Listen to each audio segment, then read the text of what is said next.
narinig nyo na yung briefing natin, yung mga gagawin natin. We have to, una natin ginagawa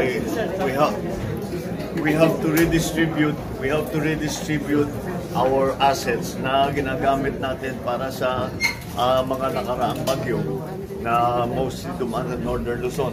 So yung ibang asset na yan kailangan dalhin sa mukhang tatamaan na naman ng big, pati Region 8, pati Region 5, mukhang tatamaan ulit. And then back na naman dito sa Region 2, Isabela, Cagayan. But also Central Luzon, kasi pati NCR mukhang naaabutan ito eh. So we have to reposition many of our assets to make sure that at least in the search and rescue phase that we are ready or we have our assets available. The LGUs are being continuously informed about the weather situation together with guidance and instructions on what to do. The airlift capability for pagdala ng mga gamit for search and rescue, mga relief goods, etc. ay mukhang nakahanda naman. The airlift, pati niya yung mga barko na nagdadala ng mga relief goods. Ang aking nakita na medyo bago at naiba doon sa mga nakaraan ng bagyo, yung storm surge. Kung naalala ninyo, ito ang napakadelikado dahil noon nung nagka-storm surge tayo, lalong-lalo na ng Yolanda, ay hindi natin alam kung ano yung storm surge. Ngayon alam na natin. So lessons learned from the previous typhoons where we have had storm surges, it seems to be a significant one because if we're talking about 3 meters, that's almost 1 floor. So, kailangan talaga nating abisuhan ang mga LGUs natin na nakikita natin na makaabutan ng storm surge. So, this is what we are concentrating on. We have very little time to do it because ang forecast is that we will start feeling the storm by tomorrow. Kasi hindi naman not necessarily yung mata ay pumasok na, kahit na yung sa gilid pa lamang makakumukulo na yan. The rainfall is going to be comparable to maybe Pristine and Marsky, and we hope that that's why we are doing all that we can to warn people to prepare. So that's what we have done for the arrival of Pepito. Sir, this is the 5th typhoon, sir, yung Pepito. I'm sorry. It is dahil sa hurricane ng bagyo na itong 6.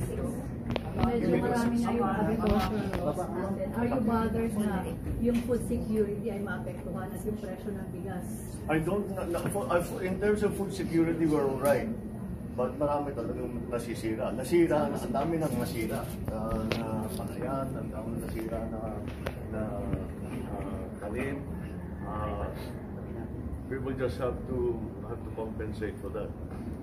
Dahil we just came out of El Nino na although during the El Nino time we had the highest production pa rin for that season.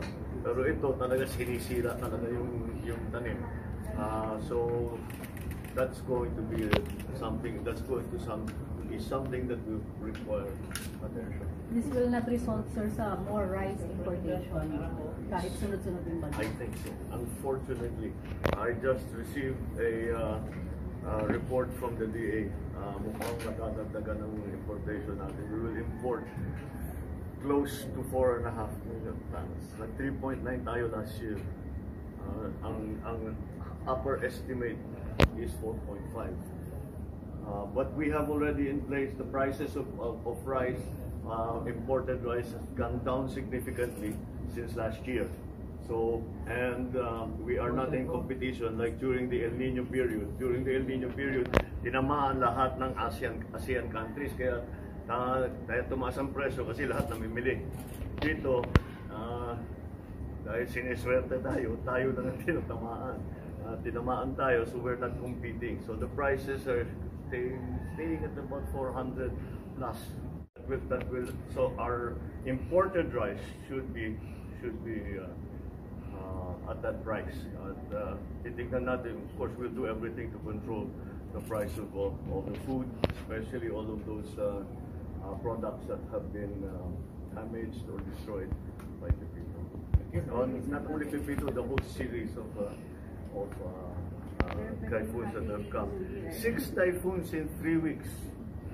Never in the history. Nangyari na raw yan eh. 1946. In 1946. It happened in 1946. But in my lifetime, I haven't seen it. Siguro by the 70 years. 70 years. Since just after the war. So we're back to that. So we just have to deal with it.